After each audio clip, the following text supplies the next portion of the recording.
So I want to say a few words about stillness of mind, which is, of course, nothing other than surrender, and ultimately, nothing other than the real self. So William James, one of the fathers of modern Western psychology, a brilliant man, wrote some really brilliant books, including The Varieties of Religious Experience and his textbook, Principles of Psychology, a bunch of essays, an amazing writer. Anyway, he gave the example of how when someone first learns to play the piano, especially a child, say, they might try to play the piano using their entire body. And over time, as they practice, they become more efficient.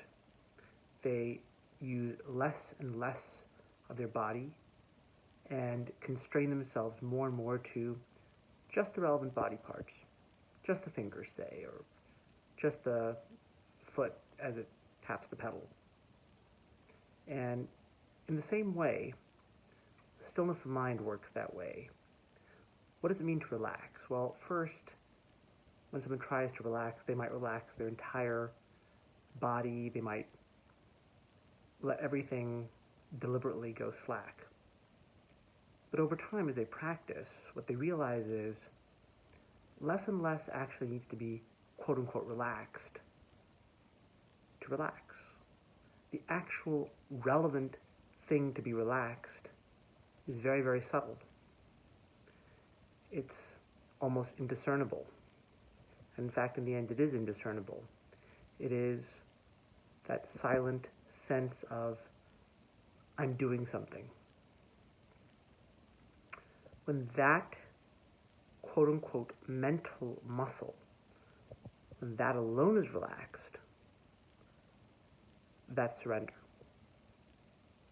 Over time, as you try to relax your entire being, you become more and more familiar with what actually needs to be relaxed, which is just that thing. And when that thing, that thought, is relaxed, it cuts up the rest of thought. It cuts up the rest of intention. It cuts up the rest of desire, so that those things not exactly cease to exist, but they cannot be said to exist. Because that thing which would say it of them, which would note it of them, which would remark upon them, is silent. That's the relevant muscle that's silenced, that's not used.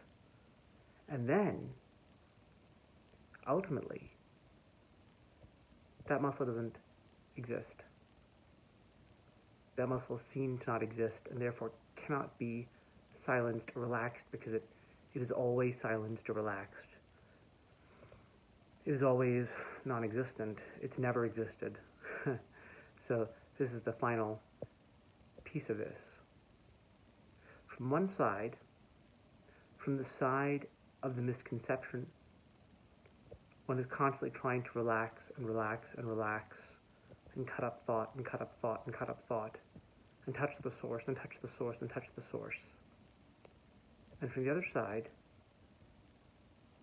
one becomes so efficient that doing nothing, one is already there. In fact, one has always already been there. And that is the final truth of relaxation. The already, permanently, eternally, and effortlessly accomplished.